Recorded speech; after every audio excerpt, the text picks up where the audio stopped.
कुन सन्धिमा कतिवटा धारा? सुगौली सन्धिमा 9वटा धारा, सार्क बडापत्र, विस्तृत शान्ति सम्झौता, थापाथली सन्धिमा 10वटा धारा, महाकाली सन्धि र रामसार सन्धिमा 12वटा धारा, गण्डक सम्झौतामा 13वटा, विस्तृत शान्ति सम्झौतामा 16वटा, कोशी सम्झौतामा 18वटा धारा, साप्टामा 25वटा धारा, मानवाधिकार घोषणापत्रमा 30वटा, बाल अधिकार महासन्धिमा 45वटा, आसियन बडापत्रमा 55वटा धारा, म्याग्ना कार्टामा 63, युएनओ बडापत्रमा 111 धारा, आसियन भर्साइलको सन्धिमा 439 धारा।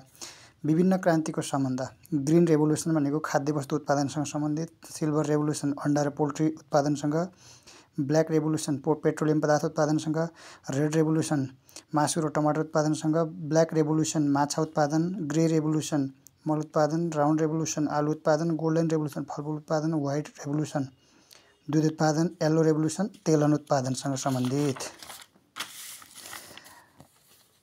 महादेश 7वटा महादेशको क्षेत्रफलको आधारमा क्रम। एसिया महादेशको क्षेत्रफल 4,39,49,000 वर्ग किलोमिटर 29.92%। अफ्रिका महादेश 2,97,85,000 वर्ग किलोमिटर 20.35%। उत्तर अमेरिका महादेश 2,43,20,000 वर्ग किलोमिटर 16.2%। दक्षिण अमेरिका महादेश 1,77,98,500 वर्ग किलोमिटर 11.9%। अन्टार्कटिका महादेश 1,30,00,000 वर्ग किलोमिटर 9%। युरोप महादेश 1,04,98,000 वर्ग किलोमिटर 7%। अस्ट्रेलिया महादेश 76,86,850 वर्ग किलोमिटर 5%।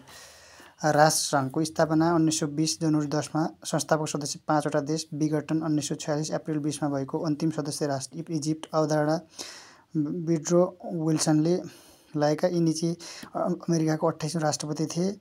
यिनले चाहिँ सन् 1919 जनवरी 25 मा यो अवधारणा लगाएको। प्रथम बैठक सन् 1920 जनवरी 16 मा भएको। प्रधान कार्यालय स्विजरल्यान्डको जेनेभामा। प्रथम महासचिव जेम्स एरिक डोमेन बेलायतका थिए। यिनी चाहिँ 1920 देखि 1933 सम्म भए।